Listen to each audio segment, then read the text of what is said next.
And then as I'm doing a random check for traps, just in case, I notice something scratched into the wall.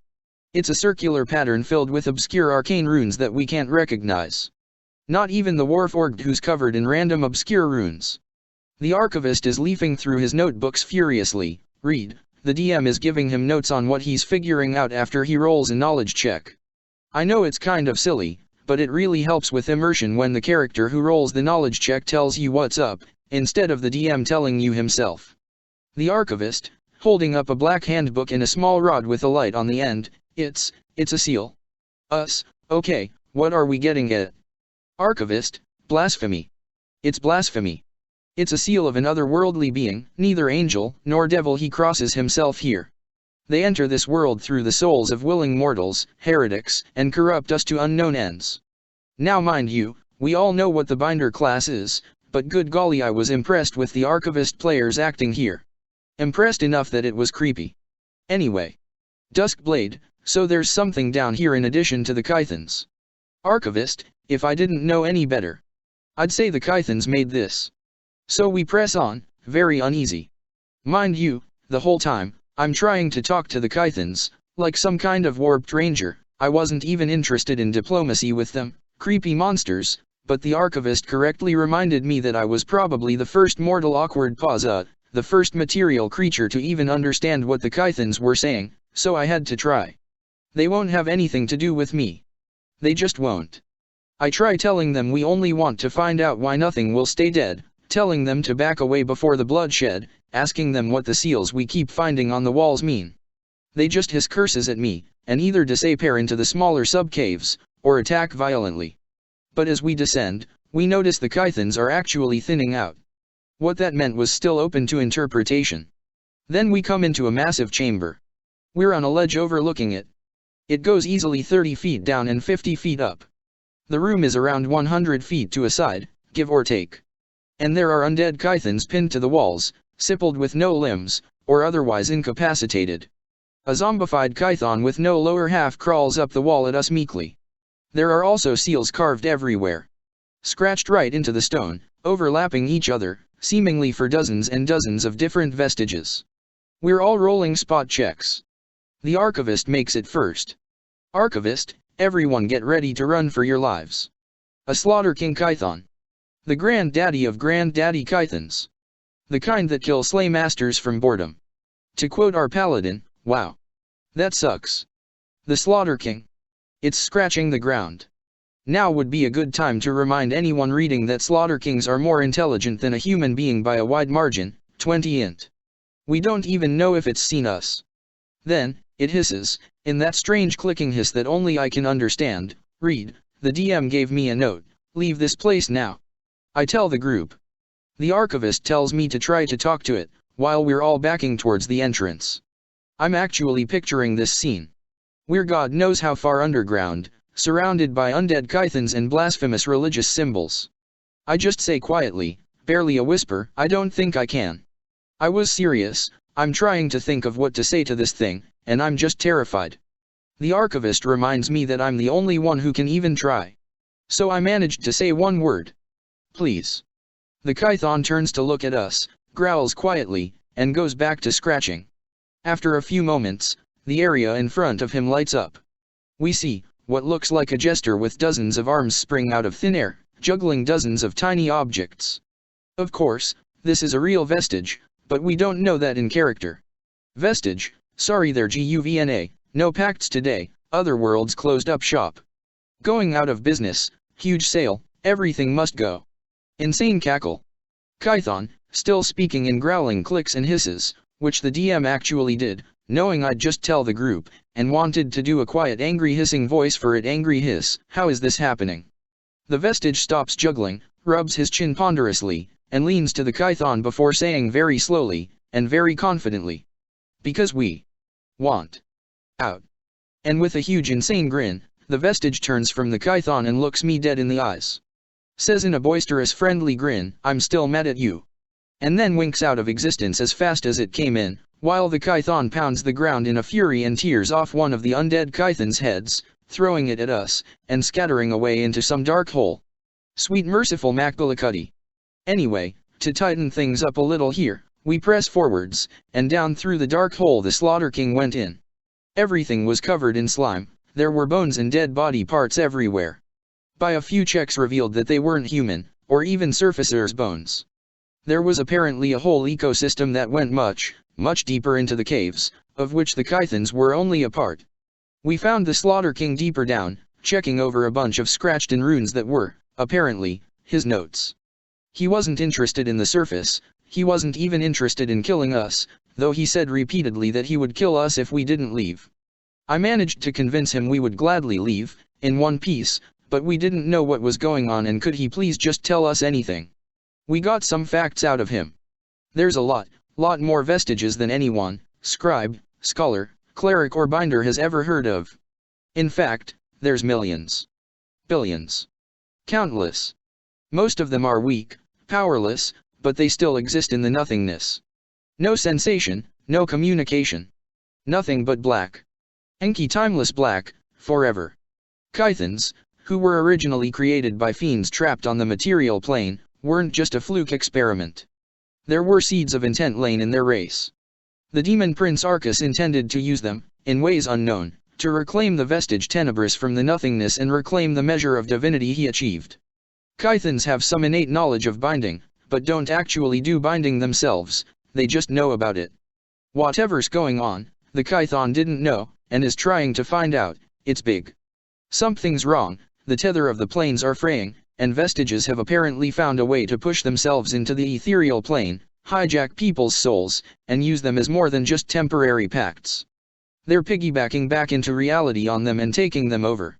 Even insects and rodents are coming back, because any vestige that finds a way in is taking it, regardless of how insignificant. Even the eyes of a spider are better than no eyes whatsoever. The weak ones are degenerate and can't really be called minds in any sense. They're just pushing into reality blankly to get away from the void. Those are the Chambliers. They kill for no reason other than to make more paths in. The more powerful vestiges are trying to piggyback in on more powerful souls, read, higher level characters and powerful creatures. A more powerful soul makes a more powerful ride, and lets them retain their sense of self, but more or less consumes whoever their ride was. They don't keep their powers, but they get the minds and full knowledge of whoever they come in on, and keep their own minds as well. It's possible that a powerful enough soul would let a vestige keep its own powers through the process. But they aren't worried about that. They just want to exist again. A lot of powerful vestiges are out in the world now. Some are still there, and at least one is still willing to make pacts and doesn't wish to leave the void. The others are scrabbling to get a way out of it. They would all love nothing more than to kill you dead and give another vestige a ride into the world. And we know Tenebris is still a vestige. So yeah. To quote our paladin yet again, wow. That sucks.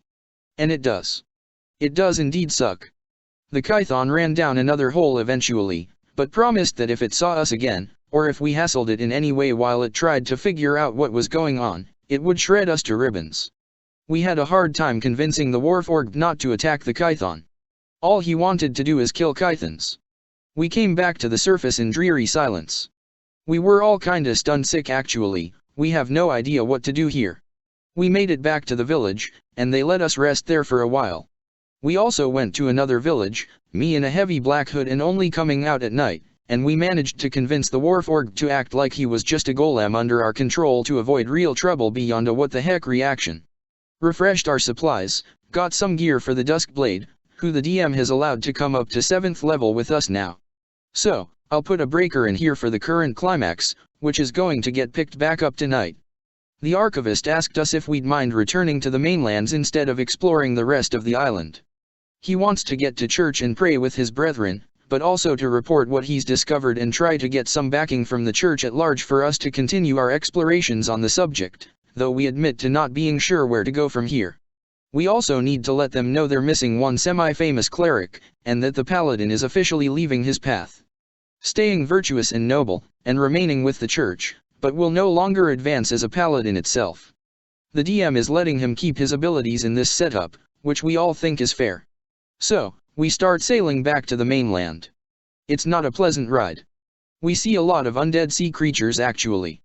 We killed a few undead sharks that gave us trouble, and we actually saved a school of dolphins from a zombie killer whale. Really, The paladin saw a zombie attacking a school of friendly dolphins, and just went ape on us, tore off his full plate, swung out on a rope, dove, and started fighting the thing in water. Naturally, we all helped after that. We thought we saw an undead blue whale. Sweet. Merciless. Asmodeus. Save us now. Just thinking about that makes my back shiver. Tiny wooden sailing ship, undead blue whale. Oh God. We don't know if it was still alive, something else, or just our eyes playing tricks on us, cause we weren't attacked by it. Gave us all the heebie-jeebies though. So? We make it back to the mainland. We're sailing for port, cloudy day, relieved to be getting away from the undead-infested waters, especially before the nasty storm the captain smelled in the air hit. I don't know why it didn't really hit us. Undead-infested island. Ethereal plane broken. Undead in the waters. I guess we really just weren't thinking about it as hard as we should have been. Because we docked in port, and tied the ship up and whatnot. We swung off it, and went with the captain to find the harbor master to let him know we were in port, and we were paying for the docking anyway. The place was empty. No one around. We peered towards town. No signs of life. We started getting a really uneasy feeling. We went in towards town a little ways. The captain came with us. Nothing. We climbed a bell tower. Took a look around the town. Wait. There's someone. Hey, what's going on? The Duskblade starts to shout, before the archivist clamps a hand over her mouth and pulls us all down so we're laying prone. Archivist, we're in trouble. And then we hear a single zombie moan angrily, followed by about 1,000 more moans from every direction. We managed to barricade the door to the bell tower, and the doors leading back up to the tower portion itself. We had a single scroll of fly left over from the war, and we used it on the paladin and sent him flying to look for somewhere we can head to. He found that the church was barricaded pretty heavily, and that a few other buildings, mostly homes and shops, were boarded up and might have people in them too.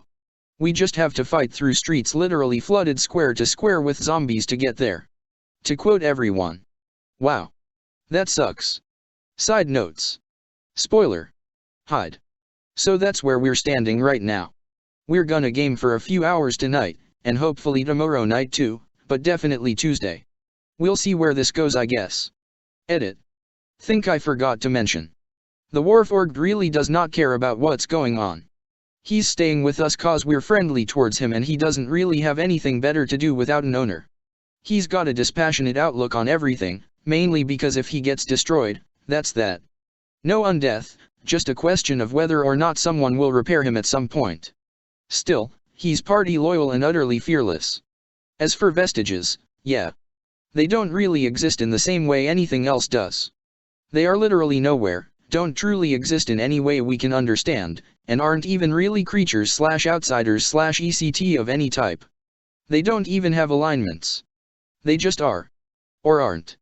Depending on how you look at it. They're from the Tome of Magic, for the Binder base class. Which is a very fun class that I highly recommend. Binders, who are usually considered heretics and burned at the stake by any organized religion. In fact, the book has an organization which is a collection of 4 otherwise unassociated churches who would gladly fight each other, except they're more concerned with wiping out binders. Anyway, binders can write seals and summon forth a vestige. The vestige doesn't really exist in any physical way, and they usually appear as something that wouldn't even be capable of physically maintaining itself, even beyond the magical monstrosities normal in DD. But they can make pacts. They latch whatever trace of their essence still remains onto the soul, or essence, of the binder, called a pact. The vestige gets to experience reality through the body/eyes/ECT of the binder who is tied to them, albeit in a limited way. Other than that, they are in the void, the nothing, the place that doesn't exist. When the pact is made, they give the binder a list of at-will abilities, with recharge periods, usually, and sometimes other cool stuff like damage reduction or elemental resistances or such. In return, they influence the way the binder looks, called the sign, and acts, called the influence, in some subtle ways. Vestiges can be really creepy, but the creepiness is very superficial. Once you get over the disturbing nature of the pacts, and the pact-making processes, a binder is just another character with a weird way of getting power. They're harmless. Except in this campaign apparently. They found some way to force themselves back into reality, and they're going for it, regardless of the costs to us. The millions of weak vestiges thing is something our DM made up, it's not in the real binder fluff, it's just why nothing, regardless of type of creature, will stay dead. Anyway, we played a while on Sunday, got together but couldn't actually play today, and are going to have another session tomorrow. I'll try to make some time to update on what's going on, smiley face. Thanks for the words of praise to the DM everyone. He deserves it. He makes up a lot of stuff on the fly, but he spends a lot of time between sessions coming up with ideas and material so he can weave it all together easily. We the players are all really grateful to have someone happy to play on the other side of the table, and good at what he does. Okay, have some free time, so here's what's up. Our standing group, level 8, all around the board, rogue/factotum, duskblade/swashbuckler, archivist, bard, dragon shaman, and a paladin/death delverer, who is still virtuous and true and good in all, but is starting to flip and lose it as far as sanity goes. He's hit negative hit points one too many times. We also still have Captain Carver with us. As far as out of character concerns go, the paladin has seriously cracked. I mean, the player is fine, he's just embracing the idea of a paladin gone loopy. The DM is letting him keep his paladin abilities as long as he stays good, and he's still all about the paladin leanings and behavior and moral code. He's just getting creepy. The Kython plated armor and shield probably doesn't help his image, cause he's in glossy black armor and all. But more to the point, him and the DM have been discussing something behind the scenes, and they've agreed that the paladin is losing his celestial horse. A celestial mount is kind of a reflection of the person riding it in some ways, and the noble angel horse was fine when he was a sword-and-board paladin straight up, but now. Thing is, he's keeping a celestial mount. What he's keeping as a mount was revealed to the rest of us as a surprise, and I'll tell you when, and what. Our next session started in the same spot the other left off. We're pinned in a rather plain bell tower, the streets are pretty much flooded with zombies. There's random houses that are boarded up, and the church is heavily barricaded, but we have no guarantee that anyone is actually in these places. We're at the top of the bell tower, the wind is picking up and it's obviously about to storm hard. The zombies are circling us. They're not completely thick around the bell tower yet, but they're coming, and it's just a wall of corpses past the few gaps anyway. The relatively weak barricades we threw up start to give, and then finally let go with a whimper. The zombies come shambling in, moaning hungrily. Lots and lots of them. Even if they're all mook strength, we're going to have a hard time with the numbers alone. The Duskblade, no hesitation, jumps up, grabs a wooden beam, and gives the rope holding up the big heavy metal bell a quick swip. It falls, tears up the internal structure just a teensy bit, and pancakes a bunch of corpses. It also acts as a choke point in the bottom of the tower itself, so we basically are seeing lines of zombies coming up, instead of mobs. So that's a little good, but we're still in bad shape. The archivist comes up with an idea, and gets the DM to agree to it behind the scenes, read, in notes. Now, in our group, prepared casters tend not to prepare all their spell slots unless they know something's coming up. If we're about to trek through the woods, they'll fill their slots with buffs and useful stuff of course. If they know they won't get a chance to prepare spells later, they'll fill it up with what they think will come in handy. Otherwise, they leave their spell slots open. It still takes time to sit down and ready them all to be cast, but personally, I kind of like that. It makes magic something a little more cinematic and a little less machine gun-ish. Spells take time to prepare, so if you have the time, you can prepare what you need. Otherwise, be ready with your best guesses. Our archivist has his spell slots unprepared. So what does he do? He touches the paladin's shoulder, in and out of character, and says, "Buy me some time. I need to pray." The dragon shaman, leaning over the railing and looking down at the corpses groaning upwards at us, says, "Yeah, we all need to effing pray." So the archivist kneels in the corner, prayer book open, wind whipping throughout the wall-less area we're in, while the rest of us try to find ways to make ourselves useful. The paladin rushes down the stairs, actually cackling heroically, would be the best way to put it, spinning his sword above his head. Takes up a natural choke point on the stairs and starts trading blows with corpses. The Duskblade/swashbuckler readies herself behind the paladin and curses about not having a reach weapon. The dragon shaman keeps a little distance, but gets in aura range of the paladin and puts up some damage reduction for him. The Warforged Bard sits calmly at the top of the stairs and begins a creepy flute song, and I perch on the stairway higher up and start plunking stuff with my crossbow. This goes on for a while. The paladin is taking some injuries, but is still fighting like a pro.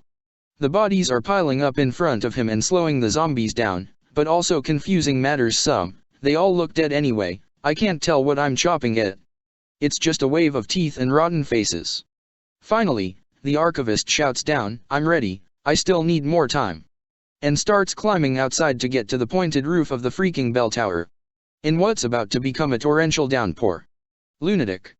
I ask what in the nine hells he thinks he's doing, and he says, "Hemorrhaging divine magic, just get me time." The thing is, he wasn't just casting spells.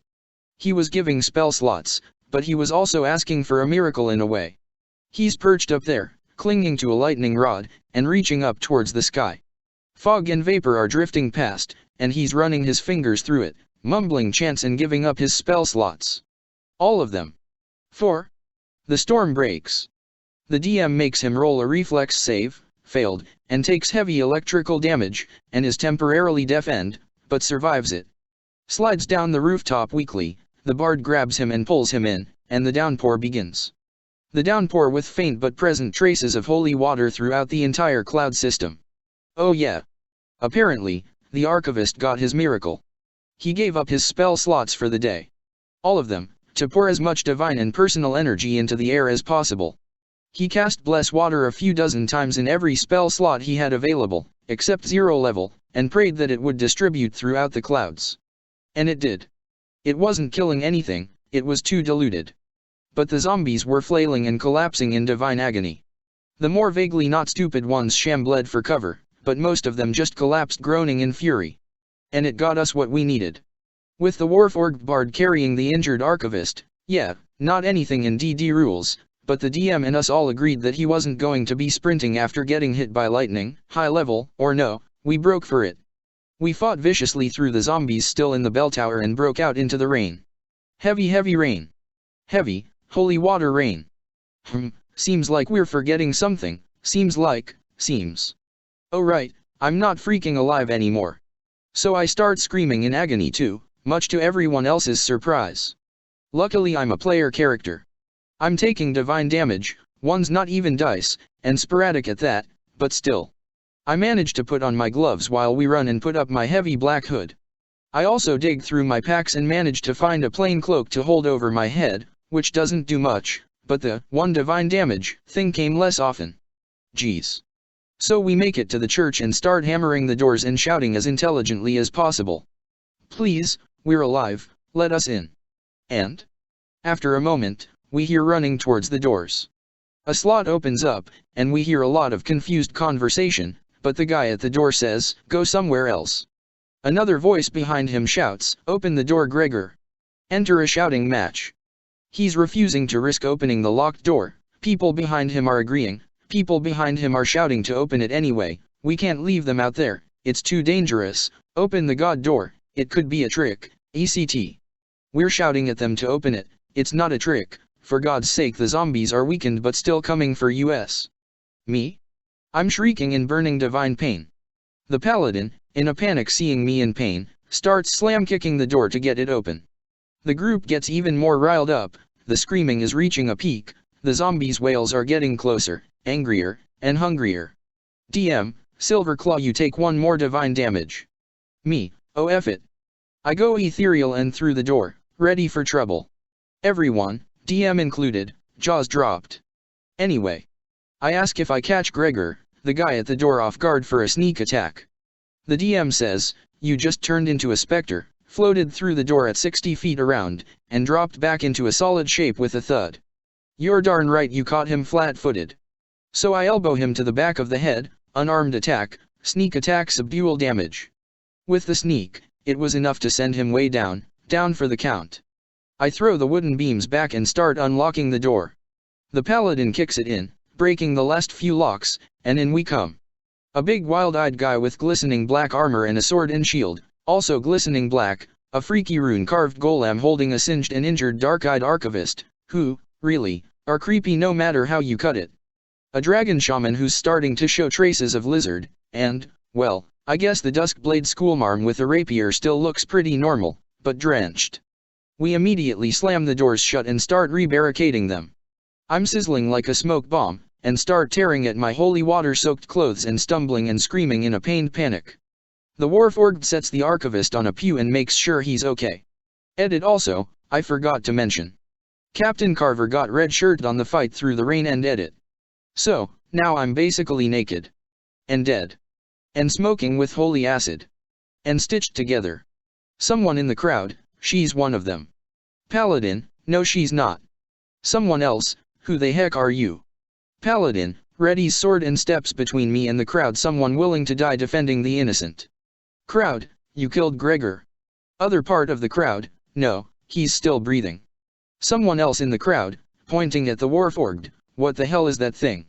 Warforged, calmly, I'm a housekeeper. Cough.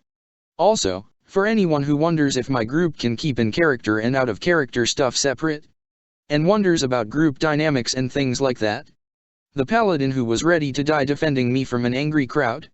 Same player who was the rogue who gave me to an angry crowd to be burned at the stake in another campaign. Point 1 It's a game everyone, keep that in mind if you get mad at each other over stuff that goes down.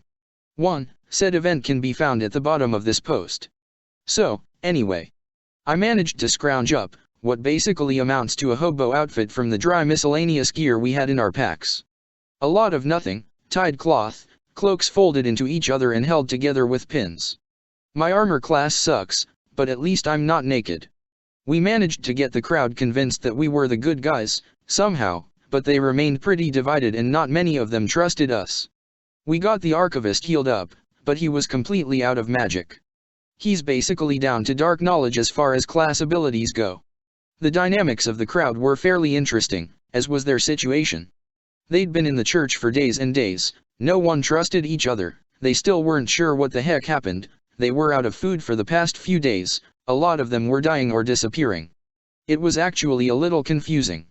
Not that we couldn't tell what was going on, it was just that the DM did a good job of feeding us information secondhand, with commoners bickering at each other and contradicting each other. Then Gregor started coming around, and that just made things worse. What we established was that no one trusted us. Especially me. There was no food left in the church. People kept disappearing or dropping dead. Now, I'll condense down a lot of this part, not because it's not interesting, but because it's a pain to keep straight in conversation, let alone typing it all down. The game went murder mystery on us. We're talking to people, trying to establish who knows what / was where / likes who / trusts who / is lying / isn't lying. It's an uphill battle since they don't like us anyway, and don't feel compelled to tell us a lot to begin with. The Duskblade is making more progress than the rest of us. Finally, we start figuring out what's up. The Duskblade starts accusing 2 women of being the murderers, and they freak out and start crying. A guy, Levin was his name, starts getting in her face and growling at her. How dare she be trying to stir up trouble when there was already too much of it going on, she should be grateful they don't throw us through the windows and back to the zombies, ECT.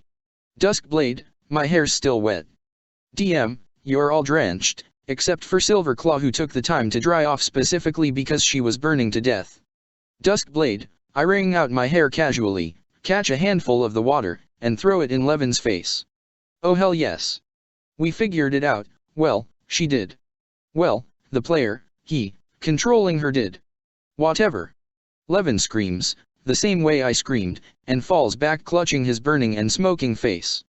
The crowd immediately backs away from him with gasps and screams. Levin bares his fangs and charges the Duskblade. Yeah, Levin was a vampire. People weren't just being killed in some random pattern, they were being eaten. The Archivist and Duskblade collaborated information and figured out that much. No one knew who the vampire was, but the Duskblade was trying to draw him out, making him go on the offense before he got put on the defense. It worked, and he was exposed. The interesting thing? Levin wasn't part of this undead swarm. He'd apparently been a vampire for a good decade, and this situation was very bad for him. He had feeding grounds, but no good way of covering his tracks. You want chaos? This fight we had next was chaos. The paladin does a detect evil. The DM informs him you get pings all over. The whole group isn't evil, but some of them are. The paladin charges Levin for a smite evil, hits him hard. So hard, Levin immediately turns into a swarm of bats and flies down into the church basement to retreat. The paladin charges after him, the Duskblade is in hot pursuit. Another guy from the crowd, he had a reason, takes the opportunity of the confusion to tackle the dragon shaman and starts fighting him. Isolated, the dragon shaman is doing fairly well in the fight, but his main party role of making everyone better gets weakened when he starts having to back up the stairs to the second level to retreat from the, now two, guys attacking him. The crowd starts fighting itself, accusations are flying, who knew what, why did you let this happen? A large part of the group swarms me. The Warforged Bard runs to help me, and gets me a flanking position where I actually start getting sneak attacks, subdual still. I didn't want to kill the confused commoners unless it became me or them. The dragon shaman takes a running leap from the second level balcony and back to ground floor, softens some of the damage with tumble, but still hits negatives. One of the guys who attacked him moves for a coup de grace, the other comes after me. And then the archivist opens fire from the pew with his Kython dart gun. One piercing damage to both of them. Attacker, what did you think that'd accomplish? Oh no, a splinter, I dash and then falls to one knee, breathing heavily as the venom eats 4 of his con right then and there. What was? The other attacker loses enough hit points that he drops into negatives. The crowd backs away from the archivist and the 3 of us group together. The bard manages to get the dragon shaman back into positives, and the 4 of us go running after the paladin/duskblade/vampire combo while the first attacker limps after us. I hope I'm explaining this clearly. Now, while this was going on, the vampire raked over the Duskblade in bat swarm form, and she's bleeding heavily. The vampire reforms, the Duskblade gives him a whack, he gives the paladin a whack, they all trade blows for a few rounds while the vampire tries to turn the situation to his advantage. Spider climb, still getting stabbed. Cover from the table? Paladin kicked it over my head, ACT. They drop the vampire, but, you know how that goes. He turns into a mist and seeps through a bunch of cracks in the stone wall, and we all get hit with a heavy clue by 4. We catch up, the paladin lays on hands on the Duskblade so she stops losing hit points, and the paladin starts hammering away at the wall and trying to tear at the stones. Anyway.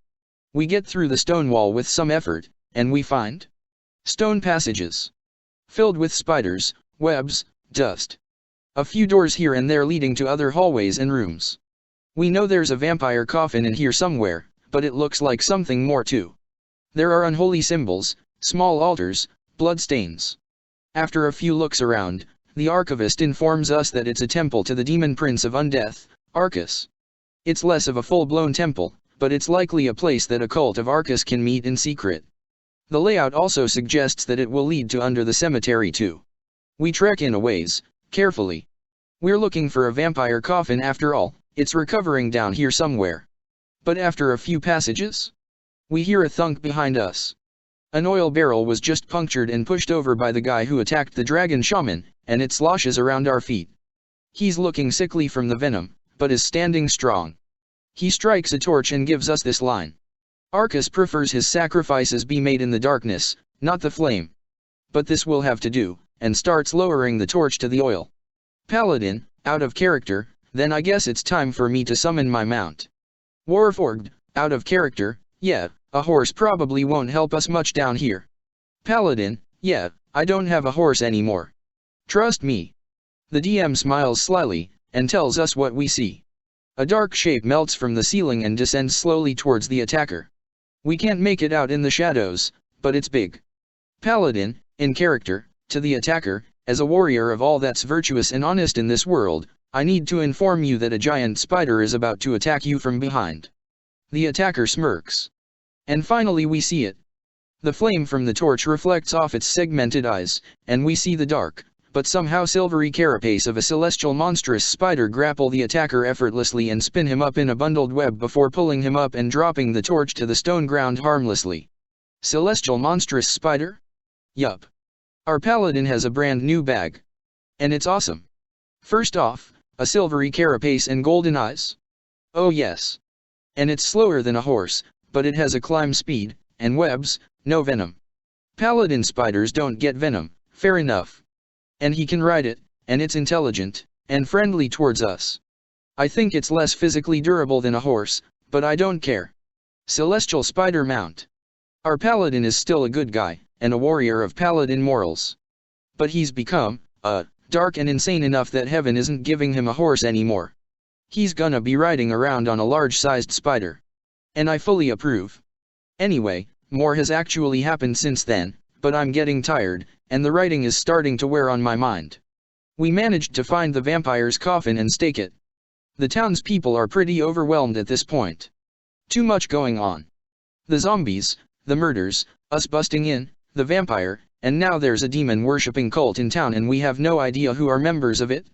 But, they found out that in about 17 hours, the archivist is going to be able to summon enough food for everyone, and then some.